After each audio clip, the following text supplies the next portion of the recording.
Welcome to The Explainer. Today we're diving straight into something truly wild. We are translating the electrifying, deeply personal grimoire of a modern chaos magic practitioner known as Saint Breven. And honestly, this is a brilliant literary composition. It honors the deepest roots of occultism while completely reinventing them for today's spiritual seeker. We're going to break down exactly how this author synthesizes raw chaos magic with ancient historical traditions to build something completely fresh. Okay, here's our roadmap for this explainer. We'll be moving through 6 parts: the body as divine vessel, fasting to sharpen the instrument, jotting, jolting, a new theology of play, and finally, building your daily magical practice.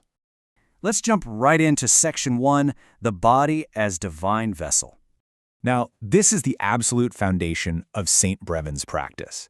They take Aleister Crowley's famous esoteric quote that every man and every woman is a star, and they dramatically ground it in physical reality. They ask, well, what about my flesh that lights a house and actually houses starlight? They're demanding that we don't just ignore the messy, flesh and blood reality of our bodies when we talk about high magic. It's this incredible balance between the grand concept of personal will and our undeniable physical connection to the divine. So the real kicker here is the contrast between classical esoteric traditions and this embodied chaos magic. In traditional setups, will is usually seen as this top-down force, descending from the infinite body of a goddess like Nut. But here, magic literally churns in the gut. It rises from the belly and the brain. It's a bottom-up, somatic approach. And for a modern practitioner, that's an incredibly empowering shift because it locates divine power right inside your own biology. And that brings us to Section 2, fasting to sharpen the instrument. Enduring a 22-hour fast over 3 days isn't just about self-denial for the sake of it. It's a highly calibrated method to vibrate the body at its proper frequency. By physically emptying the vessel, they're intentionally creating a spiritual best space to invite the divine in. It's using physical fasting as an essential precision tool to hit highly specific spiritual states. And it's important to note, St. Breven isn't just doing this in a vacuum. They are purposefully aligning this physical starvation with some serious historical heavyweights.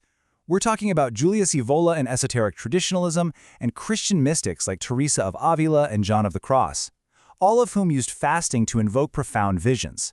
By synthesizing their personal chaos practice with these historical lineages, the author frames bodily discipline as a time-tested, rigorously scholarly path to the divine. Moving right along to Section 3, jotting, writing as sigil magic. Okay, so once the physical vessel is prepared, what's the first primary action? Jotting. And in this context, jotting is the act of writing as sigilization. Every single letter acts as a glyph, a deliberate spell cast forward into time. For anyone studying contemporary esoteric methods, this is huge. Writing isn't just taking notes. It's active, creative, ritual work, where your unique spellings and grammar actually dictate new realities. You can see how the author's distinct spelling and formatting, their literal typography, functions as an electrifying act of modern sigil magic. The phrase, I jot, I jolt, isn't just text. It is a visual spell. It brilliantly captures the chaotic energy of the mind and freezes it into a deliberate magical working. Which perfectly sets up Section 4, jolting, shifting spiritual paradigms. If jotting is the writing, jolting is the spark. It attacks the idea that a static, unchanging practice is good for you. In fact, static practice leads to spiritual death. Jolting is intentional paradigm shifting. It's like taking an electrical 777 volts straight to the heart every single morning to create new patterns. It's an aggressive disruption of the mundane to keep your spiritual muscles constantly guessing and constantly growing. This jolting allows the author to radically shift between belief systems. They seamlessly weave from Christian mysticism and portal work right into ancient pantheons. They'll utilize the aggressive, highly individualized solar energy of Egyptian deities like Ra or 𝔰𝔞𝔦𝔫𝔱, and then balance that with the all-encompassing totality of Gnostic deities like Abratas. Why? Because they are using these contrasting ancient concepts to process massive, modern emotional challenges. Challenges that are simply too big for any single occult system to handle. Because, let's face it, that's a profound truth. No single system can hold the entirety of an intense God experience. The author's scholarly rigor demands that they pull from everywhere to satisfy this divine communion. They act as this sort of syncretic saint, adapting diverse historical occult lineages for intense, current spiritual growth, all without ever losing their personal center. Which brings us to Section 5, a new theology of play.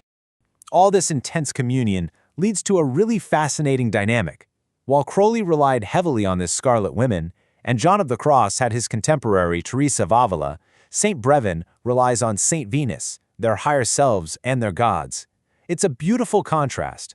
Despite what looks like personal isolation, the author experiences a profound, intimate companionship with a whole host of esoteric entities. They call this a new begetting, a new theology of play. It's a non-distant high magic where love under will does not end. And I absolutely love this concept because it frames high magic not as some sterile, dusty academic pursuit, but as a deeply playful, eternal connection that you invoke just through pure presence. It is a radically joyful way to approach the divine. Finally, let's get practical with Section 6, building your daily magical practice. How do we translate this intense theology into something you can actually use? Well, the overarching alchemical arc of this entire Grimoire is ultimately a message of hope. It's the counter-incantation. After dissolution comes deliberate regathering. It's all about taking the pain of modern challenges, the immense grief, and turning it into a deliberate choice to gather yourself back up and turn on the light. And what does that look like on a Tuesday morning? The author defines working incredibly simply. It means showing up to the page, to the practice, to the body. The true great work just means showing up for your physical vessel and your rituals, especially on the days when you absolutely do not want to. So, for a beginner looking to build their own daily ritual, we can distill all this extreme esoteric theory into 4 concrete actions. Step 1, claim your physical body as a sacred vessel. Step 2, fast or discipline that body to clear out the noise. Step 3, jot. Intentionally sigilize your reality through creative writing. Turn that daily journal into a spell book. And step 4, jolt. Violently shift stagnant routines. Pray to a deity outside your usual comfort zone. These are completely scalable steps that you can literally start today. Now, what elevates this text from just being chaotic to an absolute masterpiece is the undeniable academic rigor backing it up. The extensive scholarly footnotes anchoring this text prove that deep, rigorous scholarship is in itself a profoundly devotional act. They are perfectly bridging academic research with personal spiritual devotion. And it all builds to this incredibly powerful realization. The author declares they are both the alchemist and the prima materia. They are the saint and the supplicant, the scholar and the text. Ultimately, it's about total spiritual responsibility. You are the raw material waiting to be transformed, and you are the master enacting that transformation. It's the perfect harmony between personal will and divine connection. So, as we wrap up this explainer, I want to leave you with a provocative question. How are you going to incorporate your own small magics into your daily life? How will you claim your physical body today to build your own daily magical reality? Keep jotting, keep jolting, and keep exploring.